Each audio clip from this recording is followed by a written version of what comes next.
What's going on, ladies and gentlemen? This is Magic Mitch, the food adventurer, and after what's probably felt like an eternity for many longtime subscribers, I am finally back with a food challenge video.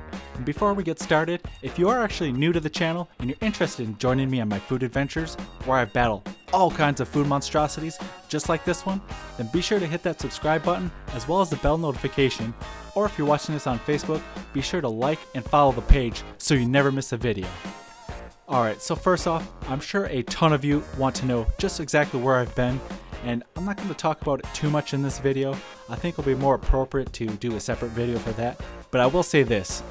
I am alive, and even though I haven't posted in quite some time, I have not stopped doing food challenges, which is absolutely ridiculous just when you think about it.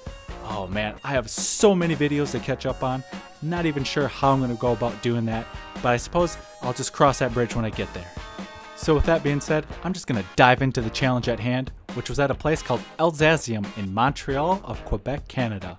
And this challenge is known as the Le Monstre Sandwich Challenge. Okay, so maybe that accent I tried to throw in there was a little ridiculous, but hey, I'm just trying to have some fun with this. Anyways, with this challenge, you have one sitting to finish the entire meal, which consists of a giant chicken sandwich and a side of fries. Now in this sandwich, there are 2 pounds of grilled chicken, some shredded cheese, bacon, tomatoes, and I think there's just the one pickle in there. Also with this challenge, there's some guacamole, which I am a huge fan of, and I definitely was looking forward to this challenge because of the guacamole, and you really don't see it that often in food challenges. Now all those ingredients are served between these big old pieces of toast. And one last thing I forgot to mention was the ridiculous amount of lettuce in this challenge. It was like 2 or 3 salads worth. And it was almost like this challenge should have came with a side salad, but instead of having a side salad and saving on a bowl or two, they just decided to throw it all in the sandwich, call it a day. Actually, let me know in the comments if you agree or if I'm just over exaggerating. Anyways, upon completing the challenge, you get a free shirt, but another thing to note is it is actually a pay-to-play challenge. I believe it was somewhere around 24 Canadian dollars, which, you know, usually I'm not a fan of pay-to-plays, but it wasn't too bad, and I'll explain that in a little bit. Alright, so with this challenge, there were a few ways I could have attacked it, but you know what? I just decided with no time limit, I'm just going to go like any other challenge, pick it apart piece by piece, and just take a little bit more time to enjoy it. But first, as you guys saw earlier in the video, I definitely wanted to get all of that lettuce out of the way first, just so I can enjoy the rest of the challenge later on.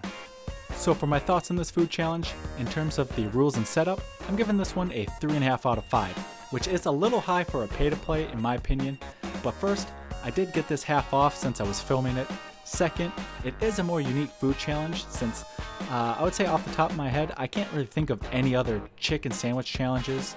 And lastly, at the time of this challenge, I believe it was the only viable option, which a pay-to-play challenge is definitely better than no challenge at all. As for the taste, 4.5 out of 5. This is such a great tasting food challenge.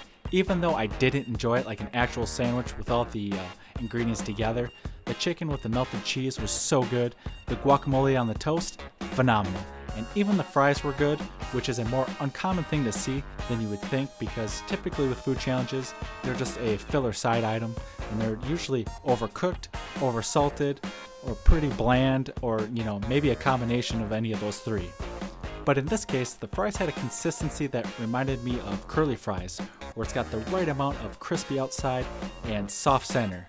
Just overall fantastic fries, fantastic sandwich, and a fantastic food adventure.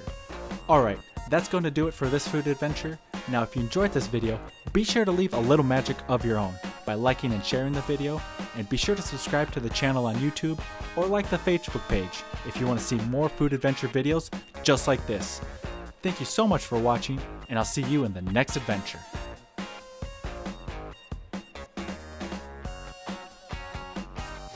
So it's for you, Chomp.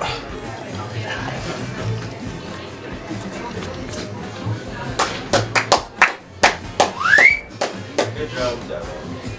I love it.